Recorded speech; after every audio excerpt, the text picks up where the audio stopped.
قل اب فرمائیے تعالو آؤ، تعالو آؤ، اتلو میں تمہیں بتاتا ہوں، تلاوت کرتا ہوں میں تمہیں بتاتا ہوں، ماں جو حرم حرام قرار دیا ہے، ربکم تمہارے رب نے، علیکم تم پر، تعالو او اتلو میں بتاتا ہوں، ما حرم ربکم علیکم جو تمہارے رب نے تم پر حرام کیا ہے۔ دیکھیں پچھلی آیات سے بلکہ کئی رکوع سے، پچھلے کئی رکوع سے جو سلسلہ چل رہا ہے گفتگو کا وہ یہ ہے کہ انسانوں نے اللہ رب العزت کے بنائے ہوئے قوانین، اصولوں، ضابطوں کو چھوڑ کر اپنے ذاتی اصول، قانون اور ضابطے بنا لیے اور ان کو دین کا نام دے دیا، ان کو دین کا نام دے دیا۔ اللہ رب العزت کے حلال حرام کو چھوڑ کر اپنی طرف سے حلال حرام طے کر لیے اور ان کو دین کا نام دے دیا۔ لہذا اللہ تعالیٰ نے لوگوں کے حلال حرام، لوگوں کے اصول، قانون، ضابطے جو بنائے ہوئے تھے ان کو توڑ کر، ان کو ختم کر کے جو اللہ رب العزت کے اصول، قانون، ضابطے، حلال حرام کی بنیادیں تھیں ان کو واضح فرمایا۔ اب یہ جو 3 آیات ہیں آج کی جو ہم پڑھیں گے انشاءاللہ العزیز، ان 3 آیات کے بارے میں حضرت کعب احبار رضی اللہ تعالیٰ عنہ جو پہلے یہود کے بڑے عالم تھے پھر مسلمان ہوئے، وہ فرماتے تھے کہ تورات جو ہے نا، بسم اللہ الرحمن الرحیم کے بعد تورات ان 3 آیات سے شروع ہوئی ہے۔ یہ تورات کی ابتدائی تعلیمیں ہیں، اور یہ جو 3 آیات ہیں اس میں 10 باتیں بیان ہوئی ہیں۔ یہ جو 10 باتیں ہیں یہ تمام آسمانی تعلیمات اور مذاہب، ان سب کی بنیادی تعلیمیں ہیں، سب کے اندر شامل ہیں، چاہے وہ یہودیت کے نام سے تھا، چاہے وہ عیسائیت کے نام سے، چاہے موسیٰ علیہ السلام پہ اتری، عیسیٰ علیہ السلام پہ اتری، ابراہیم علیہ السلام پہ اتری، آدم علیہ السلام پہ اتری، یہ ان تمام مذاہب، تمام امتیں، یہ ان کی بنیادی تعلیم ہے، سب کی مشترک۔ گویا ہم کہہ سکتے ہیں کہ یہ جو 10 تعلیمیں ہیں یہ تمام انسانیت کی بنیادی ضرورت ہے۔ قل اب فرمائیے، تعالو آؤ، اتلو میں بتاتا ہوں، ما حرم جو حرام قرار دیا، ربکم تمہارے رب نے، علیکم تم پر، او میں تمہیں بتاتا ہوں کہ تمہارے رب نے تم پر کیا حرام قرار دیا ہے۔ اللہ کہ نہ، تشرکو تم شریک ٹھہراؤ، بھی اس اللہ کے ساتھ، شیئا کسی چیز کو، اللہ تشرکو بھی شیئا کہ تم اس اللہ کے ساتھ کسی چیز کو بھی شریک نہ ٹھہراؤ۔ گویا پہلی جو بنیاد ہے وہ اللہ رب العزت کی وحدانیت ہے، اسے وحدہ لا شریک تسلیم کرو، اور اس کی وحدانیت کے اندر اور اس کی عبودیت کے اندر اور اس کی خالقیت کے اندر کسی کو بھی اس کا شریک نہ بناؤ۔ نمبر 1، وبالوالدین احسانا، اور بالوالدین والدین کے ساتھ احسانا نیکی، بھلائی اور حسن سلوک کا معاملہ کرو۔ یہ بات بارہا گزری ہے، اور آئندہ بھی جہاں جہاں یہ مضمون آئے گا تو یہ بات بیان ہوتی رہے گی کہ اللہ رب العزت نے اپنی ذات کے بعد سب سے زیادہ جن کا حق رکھا ہے اور جن کا مقام بیان کیا ہے، سب سے زیادہ اپنے بعد جن کو ترجیح دی ہے وہ والدین ہیں، وہ والدین۔ صاحب ایمان ہوں تو کیا ہی بات ہے، لیکن اگر صاحب ایمان نہ بھی ہوں تب بھی ان کی تعظیم اور احترام اس کو برقرار رکھا ہے. اللہ تشرکو بہ شیئا، اللہ کے ساتھ کسی کو شریک نہ ٹھہراؤ. وبالوالدین احسانا، اور والدین کے ساتھ حسن سلوک کا، نیکی کا، بھلائی کا معاملہ کرو. 2 نمبر 3 ولا، اور نہ تقتلو، تم قتل کرو. ولا تقتلو، اور تم نہ قتل کرو. اولادکم، اپنی اولادوں کو. من املاق، املاق یہاں پر املاق کا لفظ ہے، کئی جگہ پر خشیت انفاق کا لفظ ہے، خشیت املاق کا لفظ ہے. اور اس سب کا مطلب اور مفہوم یہ ہے غربت، فقر و فاقہ، مفلسی. اور اپنی اولاد کو غربت، فقر و فاقہ اور مفلسی کے ڈر سے قتل نہ کرو. نحن، ہم، نرزقکم، تمہیں بھی رزق دیتے ہیں، وإیاہم، اور ہم ان کو بھی رزق دیں گے. ہم تمہیں بھی رزق دیتے ہیں. یہ زمانہ قدیم کے لوگ ہوں یا زمانہ جدید کے لوگ ہوں جو کہتے ہیں کہ اولاد زیادہ ہو تو کھلائیں گے کہاں سے، تو کھلائیں گے کہاں سے. اور بچے 2 ہی اچھے. کیوں؟ اس لیے کہ بچے زیادہ ہوں گے تو معیشت پر بوجھ پڑتا ہے اور معاشرے کی یا انسانی جو معیشت ہے وہ تباہ ہوتی ہے. تو اللہ تعالیٰ یہاں اس کا جواب دے رہے ہیں کہ معیشت تو تمہارے ہاتھ میں کب سے آ گئی ہے، اس کا اختیار اور کنٹرول تم نے اپنے ہاتھ میں کب سے لے لیا ہے. نحن نرزقکم، رزق تو ہم دیتے ہیں تمہیں بھی اور وإیاہم، اور ان کو بھی رزق ہم دیں گے. ولا، اور نہ تقربو، قریب جاؤ. ولا تقربو، اور قریب بھی نہ جاؤ. الفواحش، فواحش کے، اور فواحش کے بے حیائی کے کام، ان کے قریب بھی نہ جاؤ. ما ظہر، چاہے کھلے ہوں، منہا، ان میں سے. ما ظہر منہا، چاہے وہ کھلے ہوں، اعلانیہ ہوں، کھلم کھلا ہوں. وما بطنا، اور چاہے وہ پوشیدہ اور مخفی ہوں. ولا تقربوا الفواحش، کسی قسم کی بے حیائی کے قریب بھی نہ پھٹکو، چاہے وہ بے حیائی کا کام اعلانیہ ہے اور چاہے وہ خفیہ ہے. ولا، اور نہ تقتلوا، قتل کرو. النفس، جان، انسانی جان. ولا تقتلوا النفس، اور انسانی جان کو قتل نہ کرو. التی، جس کو حرم، محترم بنایا ہے اللہ نے، یا حرم اللہ، جس کا قتل کرنا حرام کیا ہے اللہ نے. اور انسانی جان کو قتل نہ کرو جس کا قتل اللہ نے حرام کیا ہے. اور یہ بھی کہہ سکتے ہیں انسانی جان کو قتل نہ کرو کہ انسانی جان کو اللہ نے محترم بنایا ہے. الا، سوائے بالحق، حق کے ساتھ. ہاں اگر ان کا قتل کرنا جائز ہو جائے تو وہ قتل کر سکتے ہو. اور حق کیا ہے، جائز ہونا کیا ہے، اس کی ایک شکل تو قصاص ہے. کوئی قاتل ہو کسی کو قتل کرے تو اس کو قصاصاً قتل کر سکتے ہو. اب اس انسان کا قتل جائز ہے. اسی طرح ہم نے باغی کے بارے میں پڑھا ہے، چور، ڈاکو، باغی، فسادی، اس کو بھی قتل کیا جا سکتا ہے. چھٹے پارے میں ہم نے پڑھا تھا. اسی طرح جو شخص زنا کرے اور شادی شدہ ہو اس کو بھی رجم کیا جا سکتا ہے، وہ بھی قتل ہے.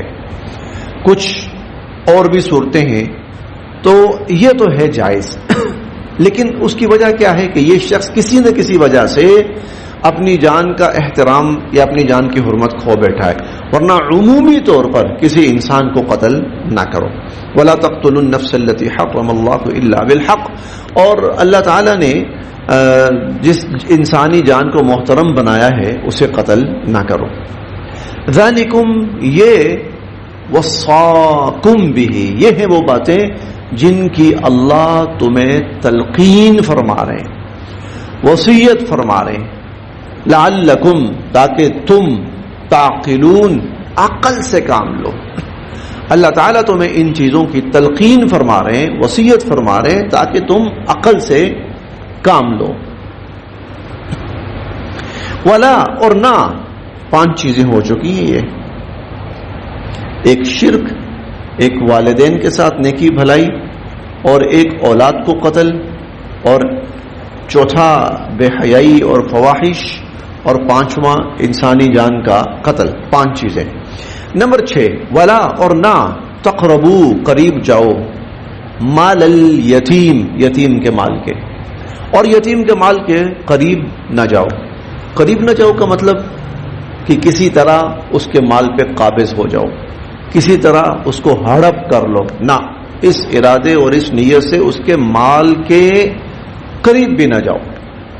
الا مگر باللتی، اس طریقے سے، ہی احسن، جو بہترین اور عمدہ ہے. ہاں تم یتیم کے مال کے قریب جا سکتے ہو، اس کے مال کے ذمہ دار بن سکتے ہو، اس سے کفیل بن سکتے ہو، مگر اس طریقے پر جو بہترین ہے. اور وہ بہترین کیا ہے کہ تم اس کا مال اپنے اختیار میں، کنٹرول میں لے کر اس پہ خرچ کرو. یہ تو ٹھیک ہے. اور جب وہ بچہ بڑا ہو جائے تو ہم نے چوتھے پارے میں پڑھا تھا کہ فَإِنْ آنَسْتُم مِّنْهُمْ رُشْدًا، اگر تمہیں اس بچے کے اندر کوئی بھلائی محسوس ہو رہی ہے تو فَادْفَعُوا إِلَيْهِمْ أَمْوَالَهُمْ، پھر ان کا مال ان کے سپرد کر دو. تو جب تک ان کے اندر سمجھ بوجھ نہیں ہے اس وقت تک ان پہ خرچ کرو. اور فَمَنْ كَانَ غَنِيًّا فَلْيَسْتَعْفِفْ، جو مالدار ہے وہ تو اس کے مال کو اپنی ذات کے لیے ہاتھ بھی نہ لگائے. اور وَمَنْ كَانَ فَقِيرًا فَلْيَأْكُلْ بِالْمَعْرُوفِ، اور جو بیچارہ خود محتاج ہے تو وہ اپنی انتہائی ضرورت کے تحت اس میں سے کچھ نہ کچھ لے سکتا ہے. یہ ہم نے پڑھ لیا تھا. اور جب وہ سمجھ بوجھ کا ہو جائے، عقل سمجھ والا ہو جائے، پھر اس کا مال اس کے سپرد کر دو. تو وَلَا تَقْرَبُوا مَالَ الْيَتِيمِ، اور یتیم کے مال کے قریب بھی نہ جاؤ، إِلَّا بِالَّتِي هِيَ أَحْسَنُ، مگر اس طریقے کے مطابق جو بہترین اور عمدہ ہے. حتیٰ، یہاں تک کہ یبلغا، وہ یتیم پہنچ جائے، اشدہ، اپنی جوانی کو.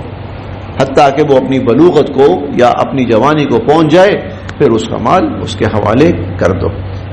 یہ 6 نصیحتیں ہو گئیں. وَأَوْفُوا، اور پورا کرو، الکیل والمیزان، کیل میزان ناپ تول، کیل میزان ناپ تول. میزان وزن سے ہے، وزن میں تول ہوتا ہے، اور کیل ناپ، کیل ناپ. تو ناپ تول جو ہے پورا کرو، بالقسط، پورے انصاف کے ساتھ، پورے انصاف کے ساتھ. یہ بظاہر تو صرف ناپ تول کا ذکر ہے، لیکن اس سے مراد جب لین دین ہو تو اس لین دین کے اندر مکمل دیانتداری، یہ مراد ہے. اس سے ہو سکتا ہے اس میں ناپ تول نہ بھی ہو، اس کی کچھ اور شکلیں ہوں، اس کی کچھ اور، جیسے آج کا دور تو بہت ہی ایڈوانس ہو گیا ہے اور اس میں بہت کچھ ڈیجیٹل ہے. تو ایسی جو بھی شکلیں ہیں، پورا جس کا جو حق ہے اس کو پورا پورا دو، اور جو تمہارا حق ہے وہ پورا پورا لو. یہ ہے اوفوا الکیل والمیزان بالقسط، کہ ناپ تول انصاف کے ساتھ پورا پورا کرو. لا، نہیں، نکلفو، ہم بوجھ ڈالتے، لا نکلفو، ہم نہیں مکلف بناتے، ہم نہیں بوجھ ڈالتے، نفسن، کسی شخص پر، الا، مگر، وسعہا، اس کی طاقت کے مطابق. ہم کسی شخص پر اس کی طاقت سے زیادہ بوجھ نہیں ڈالتے. اس کا مطلب یہ ہے کہ یہ جتنے احکامات ہم نے دیے ہیں نا، یہ ایسے نہیں ہے کہ انسانوں کے لیے پورا کرنا ممکن نہ ہو، نہیں نہیں، یہ وہ ہیں جو انسان آرام کے ساتھ ان کو پورا کر سکتا ہے، ان کو ادا کر سکتا ہے. اس لیے انسان کو ان کا مکلف بنایا گیا اور انسان کے اوپر یہ احکامات لاگو کیے گئے ہیں. لا نکلف نفسا الا وسعها. وَإِذَا، اور جب، تم کوئی بات کہو، فَاعْدِلُوا، تو پورے انصاف کی بات کہو، حق کی بات کہو، انصاف کی بات کہو. وَلَوْ، اور اگرچہ، کانا، ہو، ذا قربا، تمہارا کوئی قریبی، تمہارا کوئی رشتہ دار ہی کیوں نہ ہو، بات اس کے خلاف جا رہی ہو، کوئی بات نہیں. وَلَوْ كَانَ ذَا قُرْبَىٰ، اگرچہ وہ تمہارا قرابت دار ہی کیوں نہ ہو. وبعہد اللہ، اور اللہ کے عہدوں کو اوفو پورا کرو، وبعہد اللہ اوفو، اور اللہ کے عہدوں کو پورا کرو۔ اللہ کے عہد پورے قرآن کریم کے اندر موجود ہیں، اور صرف قرآن کریم کے اندر نہیں بلکہ تمام آسمانی تعلیمات کے اندر اللہ کے عہد موجود رہے ہیں۔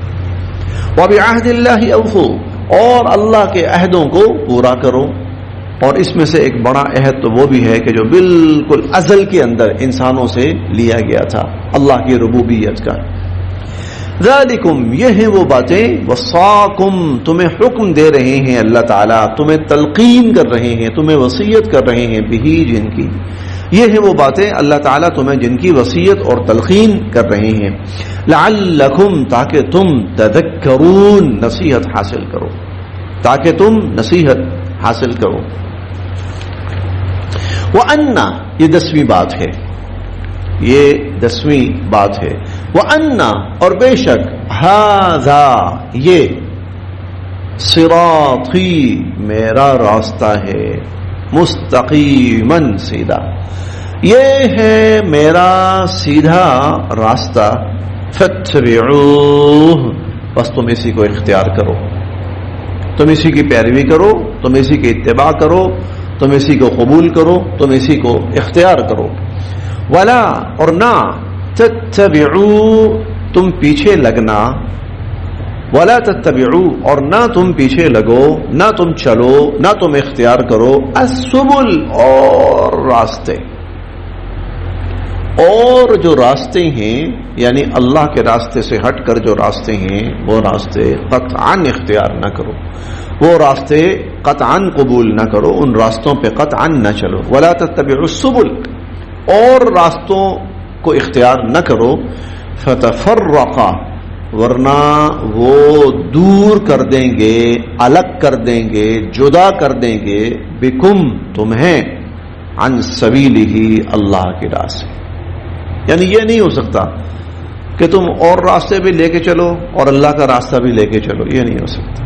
اللہ کا راستہ ایک ہے، وہ ایک ہی راستہ ہے۔ چنانچہ حضور صلی اللہ علیہ وسلم نے نا جب یہ آیات نازل ہوئی تو پھر ایک محفل میں بیٹھ کر آپ نے یوں نا لکیر کھینچی سیدھی، پھر آپ نے چونکہ کچی زمینیں ہوتی تھیں تو آپ یوں تشریف فرما تھے تو یوں آپ نے نا زمین کے اوپر کچی لکیر کھینچی، پھر آپ نے اس کے ساتھ نا سائڈوں پر چھوٹی چھوٹی لکیریں کھینچی، کوئی لمبی کوئی چھوٹی۔ آپ نے فرمایا یہ سیدھا راستہ ہے اللہ کا دین، اور یہ جو سائڈوں پہ نکل رہے ہیں نا یہ ٹیڑھے راستے ہیں، یہ ٹیڑھے۔ اب ظاہر ہے جو ان ٹیڑھے راستوں پہ چل پڑے گا نا تو وہ اللہ کے راستے پہ نہیں چل سکتا، کیونکہ وہ تو ادھر سے نکل گیا ہے نا، کوئی ادھر نکل گیا کوئی ادھر نکل گیا۔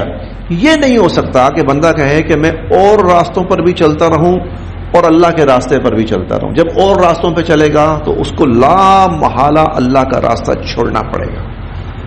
فتفرق بکم عن سبیلہ، یہ تمہیں اللہ کی راہ سے جدا کر دیں گے، الگ کر دیں گے۔ ولا تتبعوا السبل وان ھذا صراط مستقیم، یہ ہے میرا سیدھا راستہ، اور یہ سیدھا راستہ اس کی یہ بہت بڑی ایک جھلک بیان کی گئی، بہت بڑی جھلک۔ اس میں کچھ احکامات ایسے ہیں جن کا تعلق ہمارے عقائد سے ہے، بنیادی ترین عقائد جیسے عقیدہ توحید ہے، سب سے پہلے بیان ہوا۔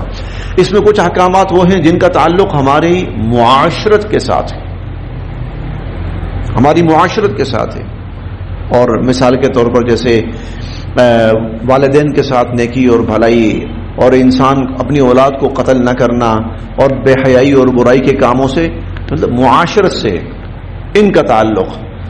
اور کچھ چیزیں ایسی ہیں جن کا تعلق اخلاق سے ہے، آپ کی اخلاقیات سے ہے، جیسے یتیم کا مال نہ کھاؤ، ٹھیک ہے، اسی طرح جب بات کہو حق کی کہو، تو یہ جو ہے یہ اللہ کا راستہ ہے، سیدھا راستہ۔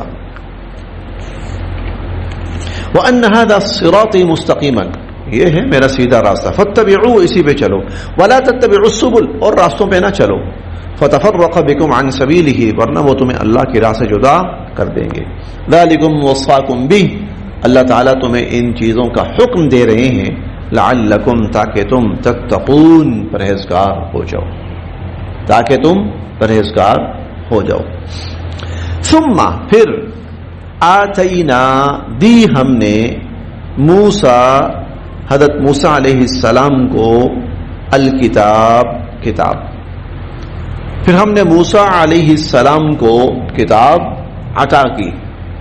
یعنی یہ جو احکامات اور یہ جو تعلیمات ہیں ازل سے چلی آ رہی ہیں. ہم نے موسیٰ علیہ السلام کو جو کتاب دی یہ تعلیمات اس کے اندر بھی تھیں. پھر آگے قرآن کا ذکر آ رہا ہے. ٹھیک ہے, یہی تعلیمات قرآن کی بھی ہیں, گویا یہ تعلیمات ساری انسانیت کے لیے. ثم آتینا موسیٰ پھر دی ہم نے موسیٰ علیہ السلام کو الکتاب کتاب تماماً تاکہ ہم تکمیل کریں اپنی نعمتوں کی انتہا کریں. علی الذی اس شخص پر احسنا جو بھلائی کا راستہ اختیار کرے, جو نیکی کا راستہ اختیار کرے.